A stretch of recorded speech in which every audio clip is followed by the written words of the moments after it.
بسم الله الرحمن الرحیم. الحمد لله الصلاة والسلام علی رسول الله. اما بعد، السلام علیکم و رحمت الله و برکاته. بینندگان گرامی قدر، انشاءالله که موضوع امروزه ما درباره یکی از حدیث های جناب پیامبر است صلی الله علیه و سلم.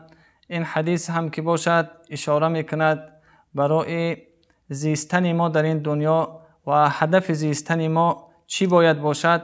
از این جمله های پیامبر صلی الله علیه و سلم انشاءالله برای خود درس خواهیم گرفت. حضرت پیامبر صلی الله علیه و سلم روز با ابن عمر، فرزند حضرت عمر نگریستند و از شانه عبدالله ابن عمر گرفتند و این جمله را برای ابن عمر تعلیم دادند. فرمودند که کن فی الدنیا کأنک غریب او عابر سبیل. پیامبر خدا صلی الله علیه و سلم در این جمله های کوتاه، در این کلمه های کوتاه خود یک دنیای دیگری را آموختند که می شود گوییم که در زیر این کلمه های کوتاه که از جانب رسول الله صلی الله علیه و سلم گفته شده است یک دنیا معنای قرار دارد. گفتند جناب پیامبر که در دنیا به مانند غریب یا راهگذری باش.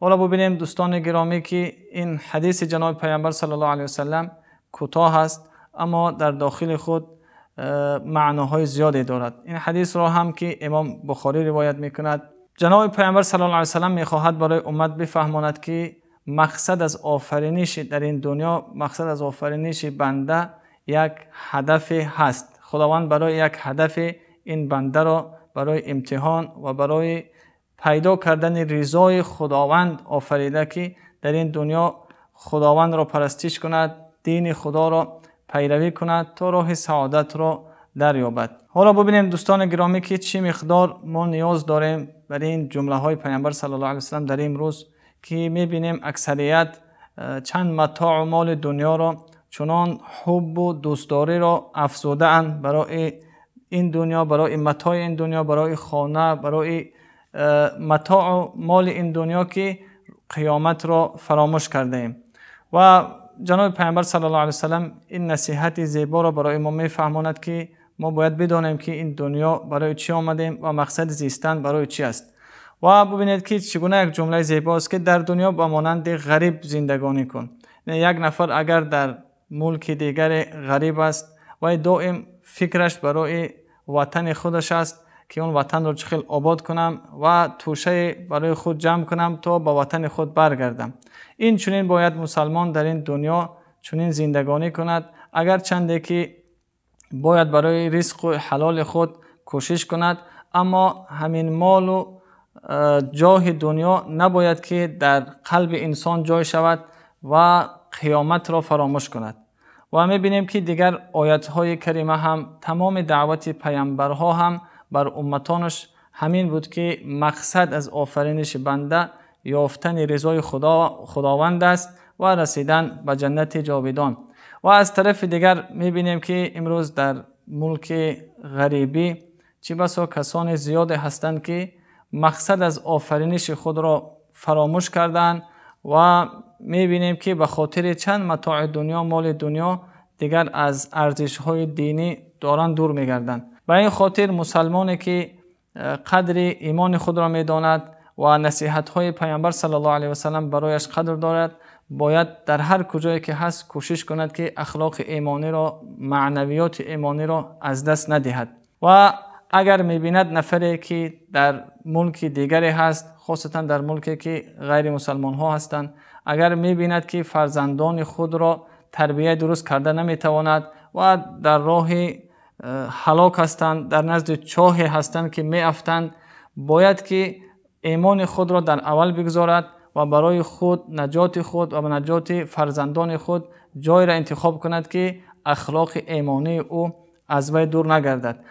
بگذار که مال دنیا کمتر به دست بیاید اما اخلاق و ایمان مسلمان نباید که از دست داده شود. این است که جناب پیامبر صلی الله علیه و سلم که طبیب این امت است در این حدیث گوهربار چنین میفرماید به ابن عمر که مقصد از آفرینش این نیست که یک نفر تنها به خاطر دنیایش زندگی کند یا تنها به خاطر مالی را به دست آوردن از نماز دور شود، از اخلاق ایمانی دور شود، بلکه ضرور است که کار کند برای زندگانی خود، اما مال دنیا را، جاه دنیا را در قلب خود جای نکند، نشود که به خاطر مال دنیا، به خاطر جاه دنیا از امرهای الهی، از اخلاق ایمانی دور گردد. و دیگر نصیحت در زیر این حدیث پیامبر صلی الله علیه وسلم این است که مانند راهگذری باش. و در دیگر حدیث ها هم اشاره به این هست که دنیا به مانند همین است که ما از یک نقطه به یک نقطه سفر داریم و در بین این سفر خود جای کمی استراحت میکنیم. دنیا به همان لحظه، به همان مقدار لحظه است که 1 ساعت است یا نیم ساعت است، اونجا ما استراحت میکنیم و نقطه اساسی خود که جای دیگر است که باید به نزد خداوند رویم، نقطه اساسی هدف ما آنجاست. به خاطر همین چند لحظه در این جا نشستنمان نباید که خداوند را فراموش کنیم، که حکیم سعدی شیرازی هم زیبا میفرماید که نه از آشفتگی باشد و عقل رای، که بر راه کند کاروان سرای.